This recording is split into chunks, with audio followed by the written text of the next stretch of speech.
Critically acclaimed author Eric Metaxas takes President Obama and other pro-aborts to task at the National Prayer Breakfast. This with President Obama sitting just feet away on that very stage. I'm Matt Barber, Vice President of Liberty Counsel Action, and joining me in studio is Deryl Edwards, President of Liberty Counsel Action.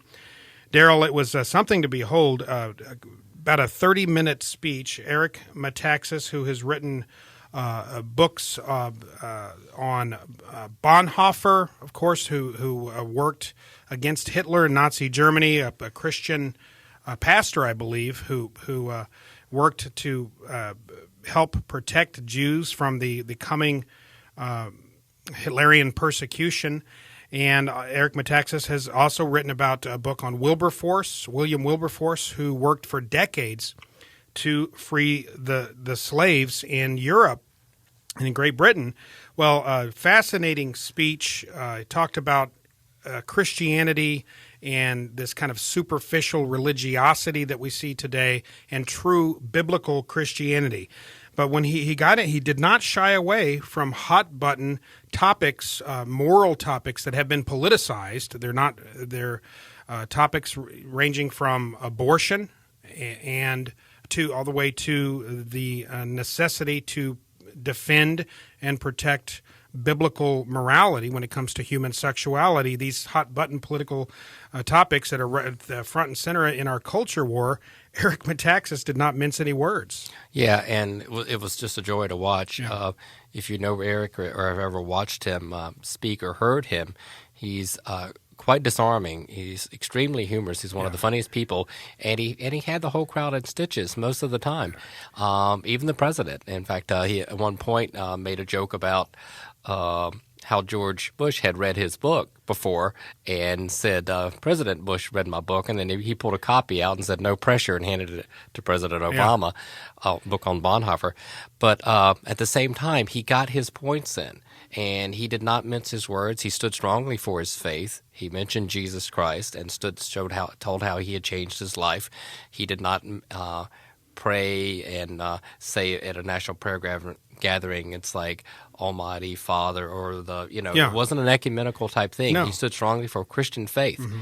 And behind that, though, he didn't get too far into it before he started talking about abortion.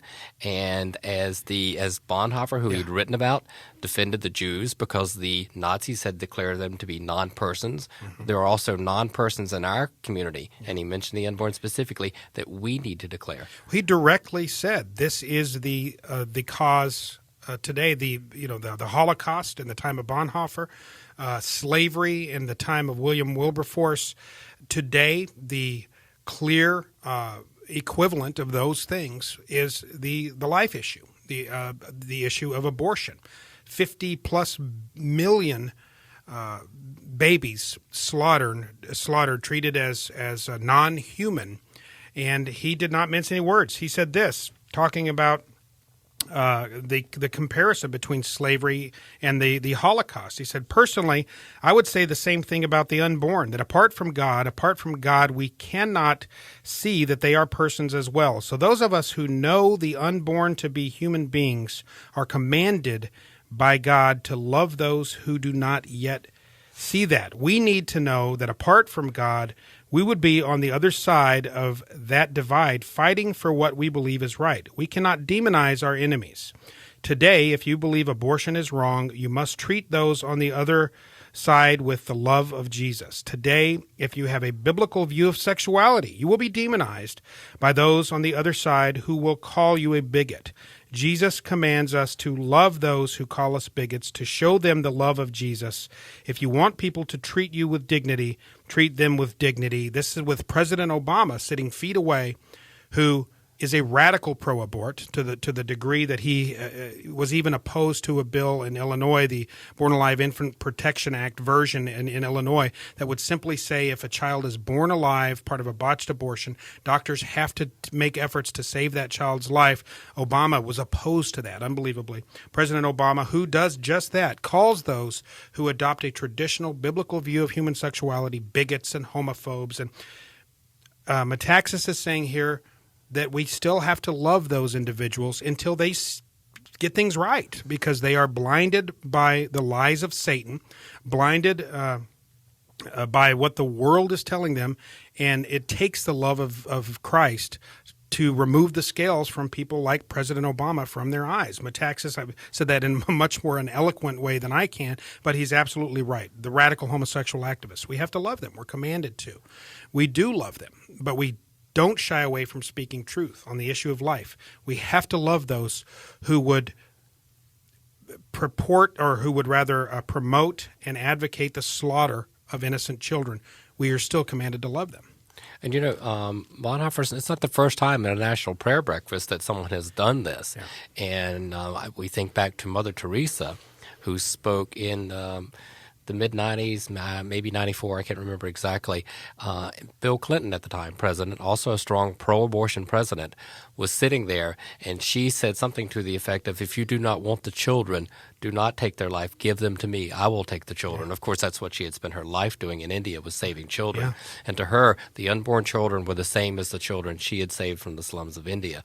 She saw them as God's gift of life, no matter what. And she received a standing ovation, except I think President Clinton did not stand up at the time. Yeah, well, those who push radical homosexual activism and an immoral view of human sexuality, moral relativist view of sexual morality, those who push abortion, and that's just a euphemistic term, though, those who push infanticide, that's what we're talking about here, the slaughter of babies, of little babies, they're on the wrong side of history.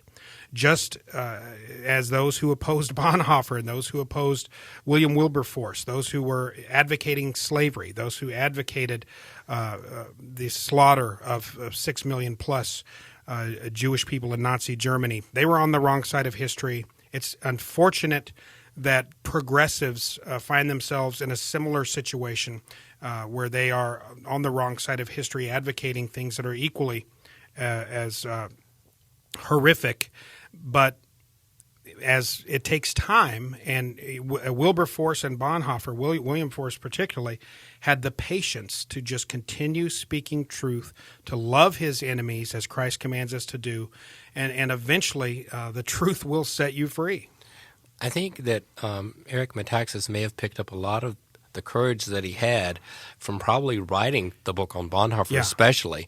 As you read through that book, you will see that it took a lot for him to do, but at some point he understood that what was happening was wrong, not just in what was happening against the Jews, but also that the vice that was cramping down on the church, on the religious freedom.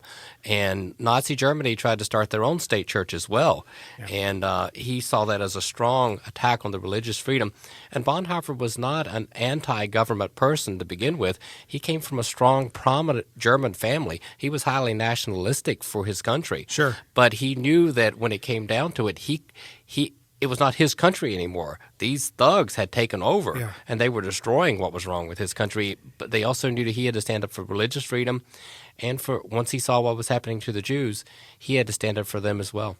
Well, I encourage people to find Eric Metaxas' speech. If you just Google Eric Metaxas, Metaxas, National Prayer Breakfast, you can find it. It'll pop up on YouTube. It's 30 minutes. It's absolutely worth seeing. And you're absolutely right, Daryl, the courage that it took for him to, because it was very clear what he was doing. It was transparent that he was, in a very loving but firm way, taking the president to task for pushing wrong-headed policies that are akin to what we saw in the Holocaust. But he did it in a loving way and emphasized the need to love our enemies as Christ commands us. And those who advocate the slaughter of unborn children, in many respects, they are our enemies because they are killing the least of these, the most innocent of these, and advocating policies that do just that. Well, at Liberty Counsel, we believe that elections matter, that we need to have people who embrace biblical truth in positions of power and office.